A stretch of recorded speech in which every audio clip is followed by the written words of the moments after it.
Hi, welcome to today's video. My name is Paul. So this week's video is sort of adapted from one of my Patreon videos.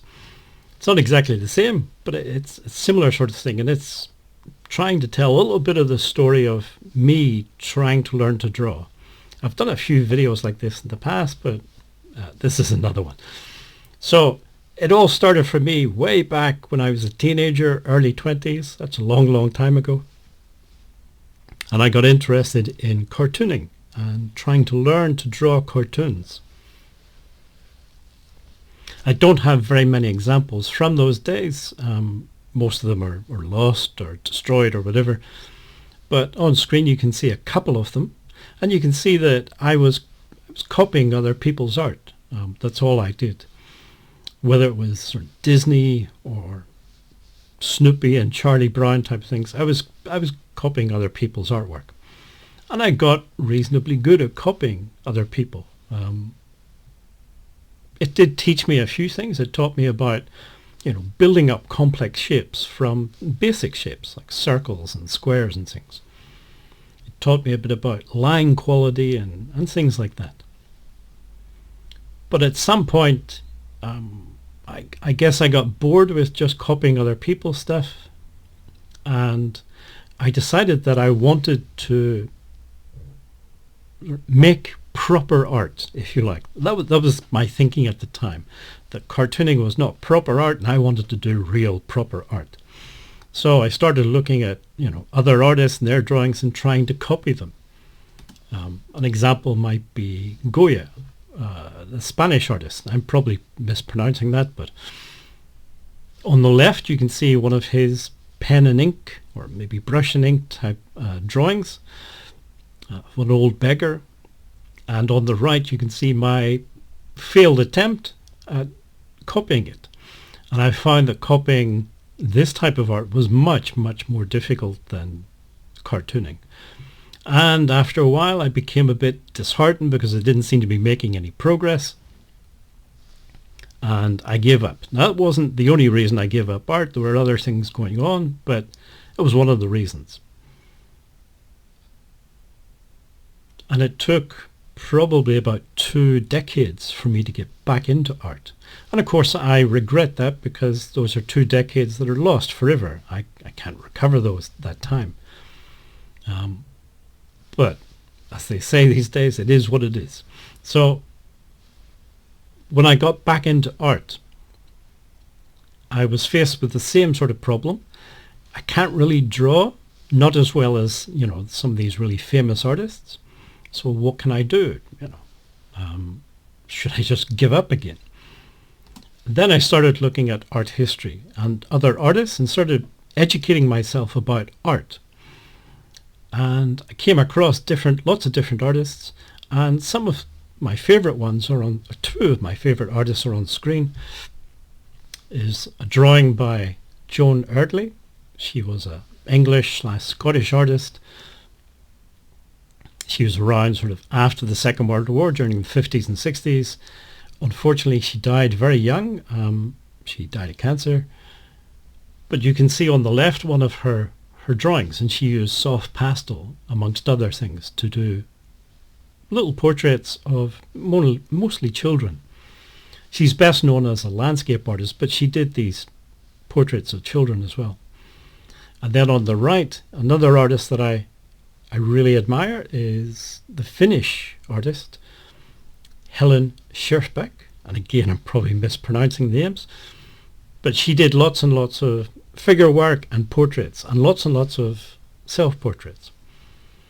And anyway, looking at these drawings and paintings, I realized something about art. It took me, like I say, a couple of decades to learn this, but it was an important lesson. So I had this idea in my head that, as an artist, you should be able to copy any other artist, and it should look exactly like their artwork. And to me, that was the sign of a good artist. And then, I was thinking it had to be technically good, if you like. It had to be like a draftsman type. And I was confusing the ideas of being a draftsman and being an artist. Some people will say that it's the same thing. You know, an artist should be a good draftsman. I disagree these days. That's not what art is to me. So rather than trying to copy art by people like Goya or whatever, these days I tend to do my own thing. I say it took me a long time to learn that lesson, but I'm glad I did in the end.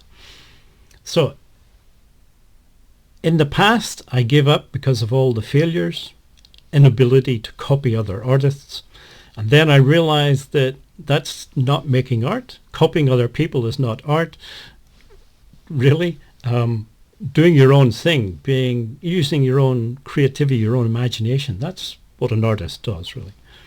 And it doesn't have to be technically amazing. Neither of these artists, I would argue, at least in these drawings and paintings, were displaying huge amounts of technical ability. Now, that doesn't mean that they weren't technically capable.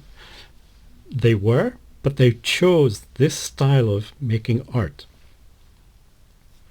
So, you know, I learned that there are many ways of making art, and it's more about the communication between the artist and the viewer. That's the important thing. It's not about, you know, technical skills or being able to exactly copy someone else's drawings or whatever. So these days, the thing that I mostly do is landscapes, whether it's watercolor or charcoal landscapes. And that's the main form of drawing that I do, these charcoal landscapes. I do still do people sometimes, again with charcoal mostly. A couple of examples. And I tend to do these little urban sort of scenes. And I have my own drawing style now. And it's not trying to copy anybody else's. It's just, this is how I do it. And another important lesson I learned along the way was it doesn't matter what other people think of your art. Vincent van Gogh, for example, was completely dismissed by everybody, every expert on art during his life. You know, most of them just said, no, this is nonsense, this is not good. Towards the end of his life, there was a little glimmer of some people taking an interest in him, but for most of it, he was just rejected. These days, of course, if you wanted to buy a piece of art by Vincent van Gogh, you need to have a very, very healthy bank account because the demand out there for it is so big. So it just shows people change. They might think your art is terrible, and then a generation later, they think it's amazing. Do your own thing. Don't worry what other people think. These are the lessons that I learned. And copying other people is not really art. You can copy, you know, for inspiration and things and getting going at the start, but really at some point you want to develop your own style and do your own thing. Anyway, those are the lessons I learned, and I'm glad I did because it helped me to get past all of that I can't draw nonsense and just do my own thing. So if you're in a position where, you know, you're trying to make art and you feel as though you're not succeeding, what criteria are you using to make that decision? Are you basing it on what other people do or what you think your art should look like based on what other people might think? You know, you got to ask yourself these questions, and the main thing is keep going and keep doing your own thing and not worry what other people are saying. Anyway, that's the end of my ramble. Hopefully it makes some sense. If you made it this far in the video, thank you for watching, listening, and hopefully see you again in next week's video.